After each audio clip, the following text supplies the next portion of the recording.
Clément Ader. You've probably heard that name if you know history. He was called the father of aviation. But for me, I think of him as the original Batman.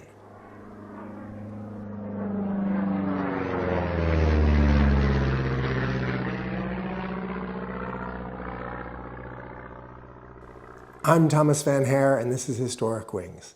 Please like and subscribe. And also, please check out my books on Amazon.com. Now to the story.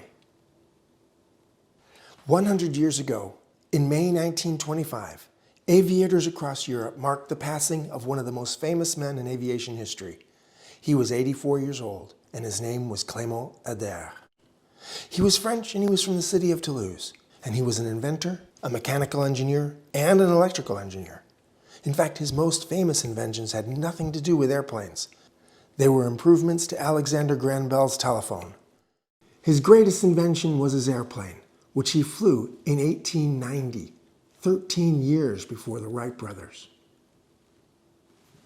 He called it the Aero, or Avion 1, and he'd worked on it for 4 years.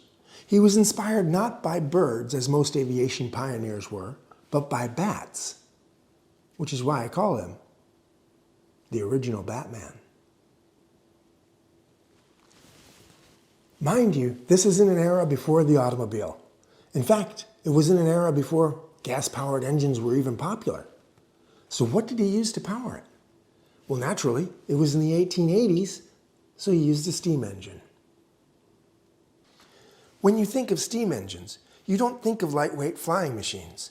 In fact, steam engines of the time were heavy. They were the power of locomotives on early rail lines. And yes, there's no way that a steam engine was going to fly, at least until it was redesigned and made into something far lighter. So next, he did that. In 1890, the Aero flew. On October 9th of that year, he managed the world's first powered takeoff. The steam engine's fire was stoked up, steam pressure was increased, then he opened the valve and the propeller turned, powering the airplane along the ground until it had enough speed to lift off. That day, he flew 50 meters. He managed to get it to the awesome height of just over 20 centimeters over the ground, or about 8 inches. Then, with the steam pressure falling off, the Aero gently touched back down. That day, he flew further than the Wright brothers did on their first flight 13 years later. He announced it as a triumph, and it wasn't long thereafter that the French military came knocking. They had government contracts in hand. Long having funded balloons for military purposes, they could see the military potential. In fact, they gave him enough contracts to build not one, but 3 airplanes in a row. Avion 1, Avion 2, which he didn't fly, and Avion 3, which flew in 1897, his third design. It stayed true to the original bat-shaped design, but it had one key difference. It was a twin-engine airplane. So you could say that Clément Ader also invented the first multi-engine aircraft, and it too flew in 1897. Sadly, however, his military test flight failed. He powered up both steam engines, opened the valve, and the great bat plane lumbered forward. Disaster came, however, when a gust of wind forced it off the takeoff track, and it slewed to a stop. The French military officials were not impressed. Seeing no future in aviation, the French generals cut his funding and abandoned the project. But somehow, they thought that maybe there was something to it after all. So they classified all the test reports, all the designs, and all the documents as secret, so that the Germans wouldn't get their hands on them. The one thing missing from his designs was any semblance of control. He had no way to bank, turn, or control a climb or dive. He simply opened his steam valves, held on, and hoped for the best. While we might laugh at that today, it's worth noting that the French military had been using balloons for over a century by that point, and balloons didn't have any controls either. They just flew wherever the wind took them. The reality was the French missed a golden opportunity. 6 years after Avion 3, 2 bicycle mechanics from Dayton, Ohio, the Wright brothers, took their plane to Kitty Hawk and flew. Unlike the Aero, they did it without any government funding or support. Despondent, Clément Ader retired from aircraft design, though he didn't simply hole up in his bat cave and disappear.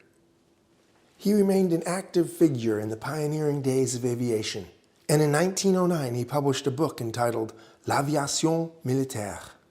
In it, he detailed all of the possible military applications of aircraft for the future of war. It was a bestseller, and it influenced aviation development on all sides during the First World War, which began just 5 years later. You could hardly say this guy was a pacifist, but then again, he wasn't wrong either. With his trusty sidekick Robin, oh wait, wrong script. Okay, in 1910, he set out to design the world's first aircraft carrier, and the US Naval Attaché in Washington picked up the plans, sent them to Washington, and ultimately it was built just a year later. It had almost all the features of a modern aircraft carrier: a flat deck, island superstructure, deck elevators that led to a hangar bay below, and more. The first trials were held by the US Navy in November 1910. And yet today, most naval aviators don't even know his name. The guy invented the aircraft carrier. Today, Clément Ader's name is not entirely forgotten. Airbus named its assembly plant after him in Toulouse, France. His Avion 3 is on display at the Musée des Arts et Métiers in Paris. It's hanging above the grand staircase, and I suspect that many visitors don't even give it more than a passing glance. Today, I'm remembering Clément Ader as a true pioneer of aviation, and of naval aviation in particular. He flew, and the world will never be the same. Next week, we'll cover the first seaplane flight that linked Italy to Australia and Japan. I'm Thomas Van Hare, and this is Historic Wings. If you like my channel, please do subscribe. And as a reminder, please check out my books on Amazon. They're a deep dive into the history of aviation. The more you know, the better you play, and the more you play, the more you learn. And as I always say at Historic Wings, there's always more to the story.